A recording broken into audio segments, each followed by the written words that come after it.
Last time நான் பச்சை கற்பூரம் விளக்கு போட்டிருந்தப்ப நிறைய பேர் அதை பற்றி டீட்டெயில்ஸ் கேட்டிருந்தீங்க. அதோட எக்ஸ்ப்ளனேஷன் வீடியோ தான் இது.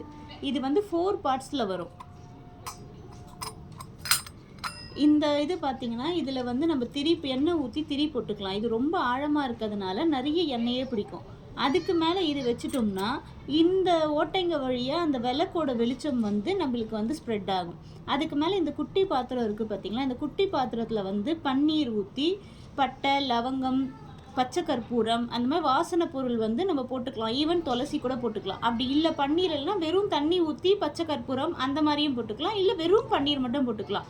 போட்டுட்டு இதை போட்டு மூடிட்டோம்னா கீழே இருக்க அந்த விளக்கோட சூடுபட்டு இந்த இது வந்து எவாப்ரேட் ஆகி இந்த ஓட்டை ஃபுல்லாக வந்து பார்த்திங்கன்னா நல்ல நறுமணம் அந்த ரூம் ஃபுல்லாக ஸ்ப்ரெட் ஆகும்.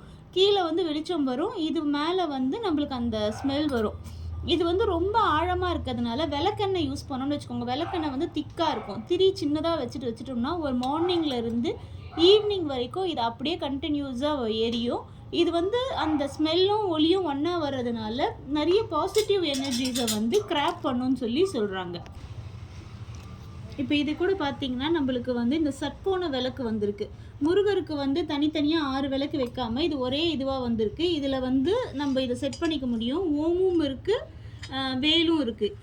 இது சும்மா ஸ்க்ரூ டைப்பு தான், நம்ம குத்து விளக்கு வரா மாதிரி. ஓம் வந்து நல்லா பார்த்தீங்கன்னா கிளாரிட்டி அதிகமாக இருக்கும். அதே தான் வேலுக்கும் அந்த இது எல்லாமே இருக்கும். ஸோ இந்த 6 விளக்கும் ஒன்றா ஏற்றிக்கலாம். இது புதுசாக வந்திருக்கு நம்மக்கிட்ட.